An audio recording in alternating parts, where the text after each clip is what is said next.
Welcome to TDS studios. Friends எல்லாம் சூப்பராக இருப்பீங்கன்னு நினைக்கிறேன். இன்றைக்கி நம்ம பல்துறை வித்தகி பில்டர் அருள்மொழி அவங்க சொன்ன ஒரு விஷயத்தை இன்றைக்கி நம்ம பார்க்க போகிறோம். மதுரை மாநகர், அருமையான ஒரு நகரம் மதுரை மாநகர். அந்த காலத்திலே இயற்கை எழில் கொஞ்சும் அந்த மதுரை மாநகரிலே இரவு முடிந்து மெல்ல மெல்ல பொழுது புலர்கிறது. பால்வெளியில் உள்ள அந்த இருட்டு மெல்ல அகன்று காலை கதிரவன் தன் முகத்தை தரிசனம் காட்டுகிறான். மெல்ல மெல்ல மேலே வருகிறான். மணி 8:55. அந்த அரண்மனை ஜெகஜோதியாக புனிதத்துடன் காட்சியளிக்கிறது. அங்கே ஏதோ ஒரு பெரிய ஒரு நல்ல ஒரு விசேஷம் நடைபெறப் போகிறது என்பதற்கான அறிகுறிகள் தாராளமாக ஏராளமாக இருக்கின்றன. நம்ம பிரம்மதேவ அக்னியை வளர்த்து கொண்டிருக்கிறார்.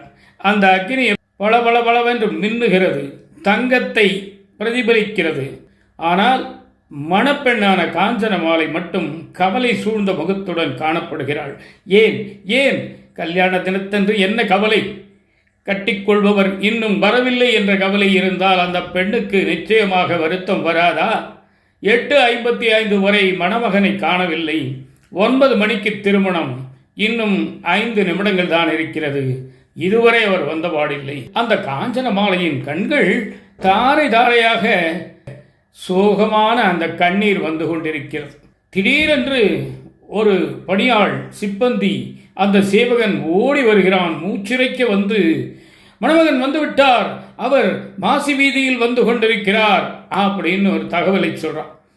அவர் எத்தனை இடத்துல இருக்கார் தெரியுங்களா?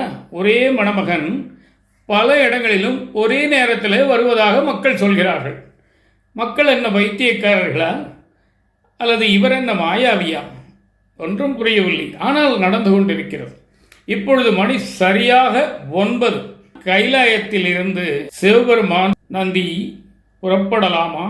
சரியான தருணம் சுவாமி, செல்லலாம். சிவபெருமான் தான் மாப்பிள்ளைன்னு நேரம் உங்களுக்கு தெரிஞ்சிருக்கும் நான் நம்புறேன்.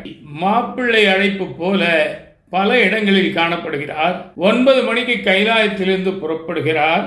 அதே 9 மணிக்கு அரண்மனையிலும் இருக்கிறார்.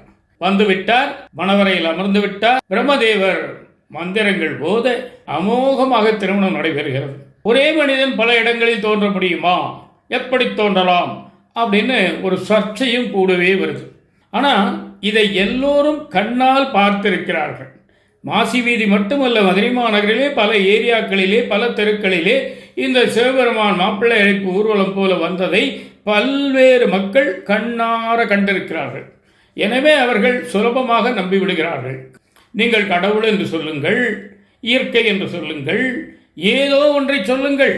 ஆனால் மனிதனை மீறிய ஒரு சக்தி இருக்கிறதா இல்லையா என்று கேட்டால் கண்டிப்பாக இருக்கிறது என்பதுதான் அதனுடைய சரியான விடையாகும். ஆனாலும் ஒரே மனிதன் ஒரே நேரத்தில் பல இடங்களில் எப்படி தோன்ற முடியும்? அவர் என்ன மந்திரவாதியா, தந்திரவாதியா? அவர் என்ன அவ்வளவு சக்தி படைத்தவரா என்ற கேள்வி காலந்தோறும் இருந்து கொண்டுதான் இருக்கும். ஏன் கேட்கிறார்கள் என்று சொல்ல முடியாது. ஆனால் இதற்கு சரியான ஒரு விளக்கம் நமது திருமுருக கிருபானந்த வாரியார் அவர்கள் கூறியதாக ஒரு செய்தி உண்டு. அவர் என்ன சொல்கிறார் என்றால், சூரியன் 6 மணிக்கு உதிக்கிறான். அவன் ஒவ்வொரு இடமாக சென்று தோன்ற வேண்டும் என்றால் அரக்கோணத்திற்கு 6:30 மணிக்கும் காட்பாடிக்கு 7 மணிக்கும் அப்படித்தானே செல்ல முடியும். ஒரே நேரத்தில் சூரியன் பல இடங்களிலும் உதிக்கிறான், ஒரே சமயத்தில் தோன்றுகிறான். அதுதான் அந்த சூரியனுடைய சக்தி, அதுதான் கடவுள், ஆதி பகவன் அப்படின்னு நம்ம சொல்றோம் இல்லைங்களா? அந்த மாதிரி கடவுள் அங்கிங்கினாதபடி எங்கும் நிறைந்திருக்கும் பரிபூர்ணமானவர் அப்படிங்கிற நம்பிக்கை இருந்தால் அவர் எல்லா இடத்திலையும் ஒரே நேரத்தில் தோன்றுவார் என்பதிலும் நமக்கு நம்பிக்கை வரும். இந்த காலத்திலே அதை அவர்கள் நம்ப வைப்பது மிகவும் சிரமம். என்னதான் நாம் விளக்கம் சொன்னாலும் அவர்கள் தாங்கள் வெடித்த முயலுக்கு 3 கால்கள் என்று சிலர் வாதிட்டு கொண்டே இருப்பர். இருந்துவிட்டு போகட்டும். ஒருவர் இல்லை என்பதால் அது இல்லாமல் போய்விடுமா? இப்போ நவீன காலத்தில் மெத்த படித்த மருத்துவர்கள், அதாவது எம்பிபிஎஸ் படித்த டாக்டர்கள் என்ன சொல்கிறார்கள் என்பதை நீங்கள் பாருங்கள்.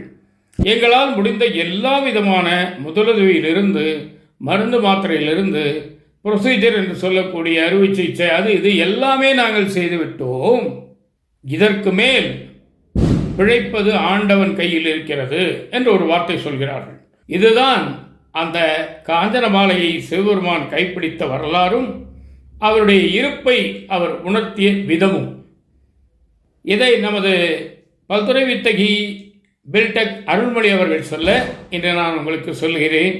இந்த இடத்திலே அவர்களுக்கு ஒரு நன்றியை தெரிவித்துக் கொள்வோம். ஆக இன்னைக்கு சிவராத்திரி என்றார்கள். தற்செயலாக இந்த சிவபெருமான் செய்தியும் சேர்ந்து விட்டது. ஆக இதுதான் இன்றைய விஷயம். நிச்சயமாக இந்த விஷயம் உங்களுக்கு பிடித்திருக்கும் என்று நம்புகிறேன். உங்கள் கருத்துக்களை எதிர்பார்க்கிறேன். அதுக்கு முன்னாடி நாளைக்கு தீபாவளி. அனைவருக்கும் தீபாவளி வாழ்த்துக்களை தெரிவிச்சுக்கிறேன். பாதுகாப்பாக இருங்க, யாருக்கும் தொந்தரவாக இருக்காதீங்க. மீண்டும் அடுத்த எபிசோட சந்திப்போமா? அதுவரை உங்களிடம் விடைபெறுவது உங்கள் அன்பன் டி. சண்முக சுந்தரம், கோயம்புத்தூர். நன்றி, வணக்கம்.